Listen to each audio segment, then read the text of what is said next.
ಓಂ ಶ್ರೀ ಗುರುಭ್ಯೋ ನಮಃ. ಫ್ರೆಂಡ್ಸ್, ಎಲ್ಲರಿಗೂ ನಮಸ್ಕಾರ. ಪ್ರೀತಿಯ ವೃಶ್ಚಿಕ ರಾಶಿಯ ಆತ್ಮೀಯ ಬಂಧುಗಳೇ, ಒಂದು ಕ್ಷಣ ಸ್ಟಾಪ್ ಮಾಡಿ. ನೀವು ಈಗ ಕೇಳ್ತಾ ಇರೋದು ಸಾಮಾನ್ಯ ಭವಿಷ್ಯವಲ್ಲ. ಇದು ನಿಮ್ಮ ಜೀವನದ ಆಳದ ರಹಸ್ಯವನ್ನು ಬಯಲು ಮಾಡುವ ದೈವಿಕ ಎಚ್ಚರಿಕೆ ಆಗಿರುತ್ತೆ. ನೀವು ಇದನ್ನು ಕಿವಿಗೊಟ್ಟು ಕೇಳಿದರೆ ನಿಮ್ಮ ಜೀವನದಲ್ಲಿ ಅಡಗಿರುವ ಶತ್ರುಗಳು ಯಾರು ಮತ್ತು ಗುಪ್ತಧನ ಎಲ್ಲಿದೆ ಅಂತ ನಿಮಗೆ ತಿಳಿಯುತ್ತೆ. ಹೌದು ಫ್ರೆಂಡ್ಸ್, ಮುಂದಿನ 9 ದಿನಗಳು ನಿಮ್ಮ ಬದುಕಲ್ಲಿ ಒಂದು ದೊಡ್ಡ ಪರಿವರ್ತನೆ ತರುವ ಕಾಲ. ನೀವು ವರ್ಷಗಳಿಂದ ಹುಡುಕುತ್ತಿದ್ದ ಸತ್ಯ ಈಗ ನಿಮ್ಮ ಮುಂದೆ ಬರುತ್ತೆ. ಆದರೆ ಅದು ಒಂದು ನೋವಿನ ಅನುಭವದ ಮೂಲಕ ಬರಬಹುದು. ವೃಶ್ಚಿಕ ರಾಶಿಯವರೇ, ನೀವು ಜಲತತ್ವದವರು. ನಿಮ್ಮ ರಾಶಿಯಾಧಿಪತಿ ಕುಜ ಮತ್ತು ಕೇತು. ನೀವು ರಹಸ್ಯ, ತೀವ್ರತೆ ಮತ್ತು ಪುನರ್ಜನ್ಮದ ಪ್ರತೀಕ ಆಗಿರುತ್ತೆ. ನಿಮ್ಮ ಮನಸ್ಸು ಬಹಳ ಆಳವಾಗಿರುತ್ತೆ. ನೀವು ಯಾರನ್ನು ಕೂಡ ಸುಲಭವಾಗಿ ನಂಬೋದಿಲ್ಲ. ಒಮ್ಮೆ ನಂಬಿದರೆ ಪ್ರಾಣವನ್ನೇ ಕೊಡ್ತೀರಿ. ಒಮ್ಮೆ ದ್ರೋಹ ಮಾಡಿದರೆ ಎಂದಿಗೂ ಕ್ಷಮಿಸೋದಿಲ್ಲ. ನಿಮ್ಮ ಒಳಗೆ ಅಪಾರ ಶಕ್ತಿ ಇದೆ, ಆದರೆ ಇಷ್ಟು ದಿನ ಆ ಶಕ್ತಿಯನ್ನು ಯಾರೋ ತಡೆದಿದ್ದಾರೆ. ನೀವು ಮಾಡಿದ ರಹಸ್ಯ ಕೆಲಸಗಳು ಬಯಲಿಗೆ ಬಂದಿವೆ. ನೀವು ಪ್ರೀತಿಸಿದವರು ನಿಮಗೆ ಮೋಸ ಮಾಡಿದ್ದಾರೆ. ಹಣಕಾಸಿನ ವಿಚಾರದಲ್ಲಿ ಯಾರೋ ನಿಮ್ಮನ್ನು ಬಳಸ್ಕೊಂಡಿದ್ದಾರೆ. ಕೋರ್ಟ್ ಕೇಸ್, ಪೊಲೀಸ್ ಕೇಸ್, ಆಸ್ಪತ್ರೆ ಸುತ್ತಾಟ ನಿಮ್ಮನ್ನು ಕಾಡಿದೆ. ರಾತ್ರಿ ನಿದ್ದೆ ಇಲ್ಲ. ಮನಸ್ಸಲ್ಲಿ ಯಾವಾಗಲೂ ಭಯ, ಆತಂಕ. ಇದು ಆಕಸ್ಮಿಕ ಅಲ್ಲ. ನಿಮ್ಮ ಜಾತಕದಲ್ಲಿ 8ನೇ ಮನೆ ಆ್ಯಕ್ಟಿವ್ ಆಗಿದೆ. ರಾಹುಕೇತುಗಳ ಪ್ರಭಾವ ಮತ್ತು ಶನಿಯ ದೃಷ್ಟಿ ನಿಮ್ಮ ಮೇಲೆ ಇದೆ.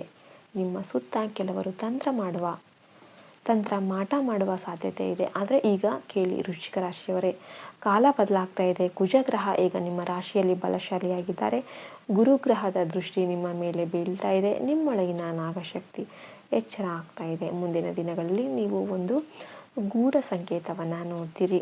ಅದು ಕಪ್ಪು ಹಾವು ಆಗಿರ್ಬೋದು, ಅಥವಾ ಪದೇ ಪದೇ ಕಾಣಿಸಿಕೊಳ್ಳುವ ಸಂಖ್ಯೆ 8 ಆಗಿರಬಹುದು, ಅಥವಾ ಚೇಳಿನ ಚಿತ್ರ ನಿಮ್ಮ ಕಣ್ಣಿಗೆ ಬೀಳ್ತಾ ಇರಬಹುದು. ಈ ಸಂಕೇತಕ್ಕೆ ನೀವು ಭಯಪಡಬಾರ್ದು.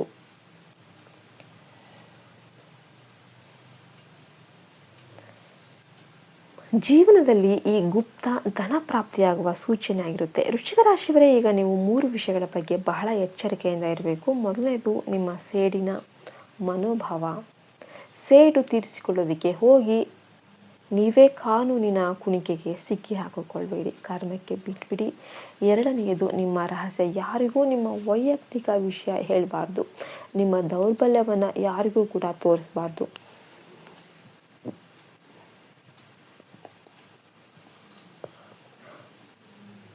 ಮೂರನೆಯದು, ನಿಮ್ಮ ಆರೋಗ್ಯ. ರಹಸ್ಯ ಭಾಗದ ಕಾಯಿಲೆ, ರಕ್ತ ಸಂಬಂಧಿ ತೊಂದರೆ, ಪೈಲ್ಸ್, ಮೂಲವ್ಯಾಧಿ ಮತ್ತು ಮಾನಸಿಕ ಒತ್ತಡದ ಬಗ್ಗೆ ಜಾಗ್ರತೆ ಇರಬೇಕು. ಈಗ ನಾನು ನಿಮಗೆ 3 ಅಪಾಯದ ಸಂಕೇತಗಳನ್ನ ಕೂಡ ಹೇಳ್ತೀನಿ. ಇವು ನಿಮ್ಮ ಜೀವನದಲ್ಲಿ ಕಂಡು ಬಂದರೆ ತಕ್ಷಣ ಜಾಗೃತರಾಗಿ. ಮೊದಲ ಸಂಕೇತ, ನಿಮ್ಮ ಮನೆಯಲ್ಲಿ ಪದೇ ಪದೇ ಹಲ್ಲಿ ಬೀಳೋದು ಅಥವಾ ಕಪ್ಪು ಇರುವೆ ಸಾಲಾಗಿ ಹೋಗೋದು. ಎರಡನೇ ಸಂಕೇತ, ಕನಸಲ್ಲಿ ನೀವು ಸ್ಮಶಾನದಲ್ಲಿ ಇರೋದು ಅಥವಾ ಶವವನ್ನು ನೋಡೋದು, ಅಥವಾ ಯಾರೋ ನಿಮ್ಮನ್ನು ಬೆನ್ನಟ್ಟಿ ಬರುವ ಕನಸು. ಈ ಮೂರನೇ ಸಂಕೇತ, ನಿಮ್ಮ ವಾಹನ ಪದೇ ಪದೇ ಅಪಘಾತ ಆಗೋದು, ಅಥವಾ ನೀವು ಹೋಗುವ ದಾರಿಯಲ್ಲಿ ಪದೇ ಪದೇ ಏನಾದರೂ ಅಡ್ಡಿ ಬರೋದು. ಈ 3ರಲ್ಲಿ 2 ಸಂಕೇತಗಳಿಗೆ ಏನಾದರೂ ಕಂಡು ಬಂತಂದರೆ ಯಾರೋ ನಿಮಗೆ ಮಾಟ ಮಂತ್ರ ಅಥವಾ ಕೆಟ್ಟ ತಂತ್ರ ಮಾಡಿದ್ದಾರೆ ಅಂತ ಅರ್ಥ. ಆದರೆ ಹೆದರೋದಕ್ಕೆ ಅವಶ್ಯಕತೆ ಇಲ್ಲ. ಯಾಕೆಂದರೆ ನಿಮ್ಮ ಮೇಲೆ ಆ ಕಾಲಭೈರವನ ಮತ್ತು ದುರ್ಗಾದೇವಿಯ ರಕ್ಷಣೆ ನಿಮ್ಮ ಮೇಲೆ ಇದೆ. ವೃಶ್ಚಿಕ ರಾಶಿಯವರೇ, ನಿಮ್ಮ ವೃತ್ತಿ ಜೀವನದಲ್ಲಿ ಈಗ ದೊಡ್ಡ ಬದಲಾವಣೆ ಅನ್ನೋದು ಆಗ್ತಾ ಇದೆ. ಪೊಲೀಸ್, ಮಿಲಿಟರಿ, ಸಂಶೋಧನೆ, ವೈದ್ಯಕೀಯ, ಜ್ಯೋತಿಷ್ಯ, ತಂತ್ರಜ್ಞಾನ, ಗೂಢಾಚಾರ, ಇಲಾಖೆ ಎಲ್ಲ ಕ್ಷೇತ್ರದಲ್ಲಿ ಕೂಡ ಇರುವವರಿಗೆ ಇದು ರಾಜಯೋಗದ ಕಾಲ. ನಿಮ್ಮ ಸಂಶೋಧನೆಗೆ ಮನ್ನಣೆ ಸಿಗುತ್ತೆ. ನೀವು ಮಾಡುವ ರಹಸ್ಯ ಕೆಲಸದಲ್ಲಿ ದೊಡ್ಡ ಯಶಸ್ಸು ಸಿಗುತ್ತೆ. ವಿದೇಶಿ ಕಂಪನಿಯಿಂದ ಗುಪ್ತ ಆಫರ್ ಬರುತ್ತೆ. ವ್ಯಾಪಾರ ಮಾಡೋರಿಗೆ ಕಬ್ಬಿಣ, ರಾಸಾಯನಿಕ, ಮೈನಿಂಗ್, ವಿಮೆ ಕ್ಷೇತ್ರದಲ್ಲಿ ಲಾಭ ಆಗುತ್ತೆ. ಆದರೆ ಪಾಲುದಾರಿಕೆಯಿಂದ ದೂರ ಇರಿ. ಉದ್ಯೋಗದಲ್ಲಿ ಇರುವವರಿಗೆ ವರ್ಗಾವಣೆ ಆಗುವ ಯೋಗ ಇದೆ, ಆದರೆ ಅದು ನಿಮಗೆ ಲಾಭ ತರುತ್ತೆ. ಇದಕ್ಕಾಗಿ ನೀವು ಪ್ರತಿ ಮಂಗಳವಾರ ಮತ್ತು ಶನಿವಾರ ಕಾಲಭೈರವ ದೇವಸ್ಥಾನಕ್ಕೆ ಹೋಗಬೇಕು. ಎಳ್ಳೆಣ್ಣೆ ದೀಪ ಹಚ್ಚಿ ಕಪ್ಪು ಎಳ್ಳು ಮತ್ತು ಕಪ್ಪು ಉದ್ದು ದಾನ ಮಾಡಬೇಕು. ಓಂ ಕ್ರಾಂ ಕ್ರೀಂ ಕ್ರಂ ಕ್ರಂ ಸಹ ಭೌಮಾಯ ನಮಃ. ಓಂ ಕ್ರಾಂ ಕ್ರೀಂ ಕ್ರಂ ಸಹ ಭೌಮಾಯ ನಮಃ ಮತ್ತು ಓಂ ಕಾಲಭೈರವಾಯ ನಮಃ. ಈ ಮಂತ್ರವನ್ನು 108 ಬಾರಿ ಜಪ ಮಾಡಬೇಕು. ನಿಮ್ಮ ಶತ್ರುಗಳು ತಾವಾಗಿಯೇ ನಾಶ ಆಗ್ತಾರೆ. ವೃಶ್ಚಿಕ ರಾಶಿಯ ಮಹಿಳೆಯರಿಗೆ ವಿಶೇಷ ಸೂಚನೆ, ನಿಮ್ಮ ಮನೆಯಲ್ಲಿ ನೀವು ಮಹಾಕಾಳಿಯಂತೆ ಶಕ್ತಿಶಾಲಿಯಾಗಿರ್ತೀರಿ. ಇದು ಗಂಡನ ಅನುಮಾನ ಮತ್ತು ನಿಮ್ಮ ಕೋಪದಿಂದ ಸಂಸಾರದಲ್ಲಿ ಬಿರುಕು ಬಂದಿರಬಹುದು. ಈಗ ಅದೆಲ್ಲ ಸರಿ ಹೋಗುತ್ತೆ. ಆದರೆ ನೀವು ತಾಳ್ಮೆಯಿಂದ ಇರಬೇಕು. ನಿಮ್ಮ ಮಾತಲ್ಲಿ ವಿಷ ಇರುತ್ತೆ, ಅದನ್ನು ನಿಯಂತ್ರಣ ಮಾಡಬೇಕು. ಮಕ್ಕಳ ಆರೋಗ್ಯದ ಬಗ್ಗೆ ಕಾಳಜಿ ವಹಿಸಬೇಕು. ಅವಿವಾಹಿತರಿಗೆ ತುಂಬ ರಹಸ್ಯಮಯ ಮತ್ತು ಆಕರ್ಷಕ ಸಂಗಾತಿ ಸಿಗ್ತಾರೆ, ಆದರೆ ಪ್ರೀತಿಯಲ್ಲಿ ಮೋಸ ಹೋಗುವ ಸಾಧ್ಯತೆ ಇರುತ್ತೆ. ಆದ್ದರಿಂದ ಆತುರದ ನಿರ್ಧಾರ ಬೇಡ. ಗರ್ಭಿಣಿಯರು ಕಪ್ಪು ಬಟ್ಟೆ ಧರಿಸಕ್ಕೆ ಹೋಗಬಾರ್ದು ಮತ್ತು ಸ್ಮಶಾನದ ಕಡೆ ಹೋಗಬಾರ್ದು. ಹನುಮಾನ್ ಚಾಲಿಸ ಓದ್ಬೋದು, ಇಲ್ಲ ಕೇಳಿಸ್ಕೋಬೋದು. ಹೆರಿಗೆ ಸುಸೂತ್ರವಾಗಿ ಆಗುತ್ತೆ. ವೃಶ್ಚಿಕ ರಾಶಿಯವರೇ, ನಿಮ್ಮ ಆರ್ಥಿಕ ಸ್ಥಿತಿ ಈಗ ನಿಧಿಯಂತೆ ತೆರೀತಾ ಇದೆ. ನೀವು ನಿರೀಕ್ಷಿತ ಮಾಡದೆ, ನೀವು ಅನ್ಎಕ್ಸ್ಪೆಕ್ಟ್, ನೀವು ಇಮೇಜನ್ನೇ ಮಾಡಿಲ್ಲ ಆ ಕಡೆಯಿಂದ ಹಣ ಬರುತ್ತೆ. ನಿಮಗೆ ವಿಮೆ, ಪಿತ್ರಾರ್ಜಿತ ಆಸ್ತಿ, ಲಾಟ್ರಿ, ಶೇರ್ ಮಾರ್ಕೆಟ್, ಕಮಿಷನ್ ಮೂಲಕ ಧನ ಲಾಭ ಆಗುತ್ತೆ. ಭೂಮಿಯ ಅಡಿಯಲ್ಲಿ ಇರುವ ಗುಪ್ತಧನದ ಯೋಗ ಕೂಡ ಇದೆ. ಕೋರ್ಟ್ ಕೇಸ್ ಗೆದ್ದು ಪರಿಹಾರ ಹಣ ಸಿಗುತ್ತೆ.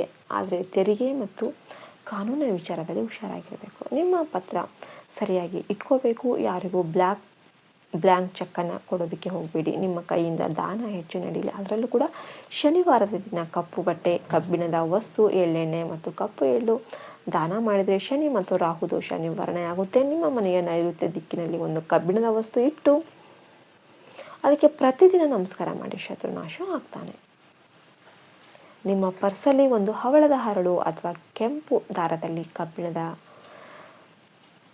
ಅದನ್ನು ಕಟ್ಬಿಟ್ಟು ಒಂದು ಕಬ್ಬಿಣದ ಉಂಗುರ ಇಟ್ಕೊಳ್ಳಿ. ಅಪಘಾತ ಮತ್ತು ಕೆಟ್ಟ ದೃಷ್ಟಿಯಿಂದ ರಕ್ಷಣೆ ಅನ್ನೋದು ಸಿಗುತ್ತೆ. ಈಗ ನಾನು ನಿಮಗೆ ಒಂದು ಮಹಾತಾಂತ್ರಿಕ ಪರಿಹಾರವನ್ನು ಕೂಡ ಹೇಳ್ಕೊಡ್ತೀನಿ. ಮುಂದಿನ 8 ಶನಿವಾರ ರಾತ್ರಿ 8 ಗಂಟೆ ನಂತರ ಮಾಡಬೇಕು. ಒಂದು ಮಣ್ಣಿನ ಮಡಿಕೆ ತೆಗೆದುಕೊಂಡು ಅದರಲ್ಲಿ ಕಪ್ಪು ಎಳ್ಳು ಹಾಕಿಬಿಟ್ಟು, ಕಪ್ಪು ಉದ್ದು, 8 ಕಬ್ಬಿಣದ ಮಳೆ ಮತ್ತು ಒಂದು ನಿಂಬೆಹಣ್ಣು ಹಾಕಬೇಕು. ಅದನ್ನು ನಿಮ್ಮ ತಲೆಯಿಂದ ಕಾಲಿನವರೆಗೆ 8 ಬಾರಿ ದೃಷ್ಟಿ ತೆಗೆದು ಯಾರಿಗೂ ಕಾಣದಂತೆ ಹರಿವ ನೀರಲ್ಲಿ ಅಥವಾ ನಿರ್ಜನ ಪ್ರದೇಶದಲ್ಲಿ ಹೂತು ಹಾಕಿಬಿಡಬೇಕು. ಅದನ್ನು ವಾಪಸ್ ಹಿಂದಿರುಗಿ ನೋಡೋಕ್ಕೆ ಹೋಗಬಾರ್ದು ಮತ್ತು ಯಾರಿಗೂ ನಾನು ಈ ಥರ ಮಾಡಿದ್ದೀನಿ ಅಂತ ಹೇಳಬಾರ್ದು. ಎಲ್ಲ ಮಾಟ, ಮಂತ್ರ, ತಂತ್ರ, ಶತ್ರುಬಾಧೆ, ಕೋರ್ಟ್ ಕೇಸ್ ನಿವಾರಣೆಗೆ ನೀವು ಹೊಸ ಜನ್ಮ ಎತ್ತಿದಂತೆ ನಿಮಗೆ ಆ ಥರ ಅನುಭವ ಆಗುತ್ತೆ. ನಿಮ್ಮ ಮೇಲೆ ಯಾರು ಕೂಡ ಎಲ್ಲ ಮಾಟ ಮಂತ್ರ ವಾಪಸ್ ಅವರಿಗೆ ರಿಟರ್ನ್ ಹೋಗ್ಬಿಡುತ್ತೆ. ನೀವು ಅಂದುಕೊಂಡ ಕೆಲಸ ನೆರವೇರುತ್ತೆ. ವೃಶ್ಚಿಕ ರಾಶಿಯವರೇ, ನಿಮ್ಮ ಕತ್ತಲೆಯ ದಿನಗಳು ಮುಗಿದುವು. ಈಗ ನಿಮ್ಮ ಪುನರ್ಜನ್ಮದ ದಿನಗಳು ಸ್ಟಾರ್ಟ್ ಆಗಿವೆ. ನೀವು ಇಷ್ಟು ದಿನ ಚೇಳಿನಂತೆ ನಿಮ್ಮ ವಿಷವನ್ನು ನಿಮ್ಮೊಳಗೊಳಗೆ ನುಂಗಿಕೊಂಡು ಇದ್ರಿ. ಈಗ ಆ ವಿಷಯವೇ ಅಮೃತ ಆಗುವ ಕಾಲ ಬಂದಿದೆ. ನೀವು ಕೇವಲ ನಿಮ್ಮ ಆತ್ಮಶಕ್ತಿಯನ್ನು ನಂಬಬೇಕು ಮತ್ತು ಧರ್ಮದ ಮಾರ್ಗದಲ್ಲಿ ನಡಿಬೇಕು. ದೇವರು ನಿಮ್ಮ ಜೊತೆ ಇದ್ದಾನೆ. ನಿಮ್ಮ ಇಷ್ಟ ದೇವರಾದ ಶಿವ ಮತ್ತು ದುರ್ಗೆಯನ್ನು ಆರಾಧನೆ ಮಾಡಿ ಮಹಾಮೃತ್ಯುಂಜಯ ಮಂತ್ರವನ್ನು ಪಠಿಸಿ. ನಿಮ್ಮ ಆಯುಷ್ಯ ಮತ್ತು ಆರೋಗ್ಯ ವೃದ್ಧಿಯಾಗುತ್ತೆ. ನಿಮ್ಮ ಶತ್ರುವನ್ನು ಕ್ಷಮಿಸಿ, ಆದರೆ ಮರಿಬೇಡಿ. ನಿಮ್ಮ ಜೀವನದಲ್ಲಿ ಈಗ ಹೊಸ ಅಧ್ಯಾಯ ಅನ್ನೋದು ಶುರು ಆಗ್ತಾ ಇದೆ.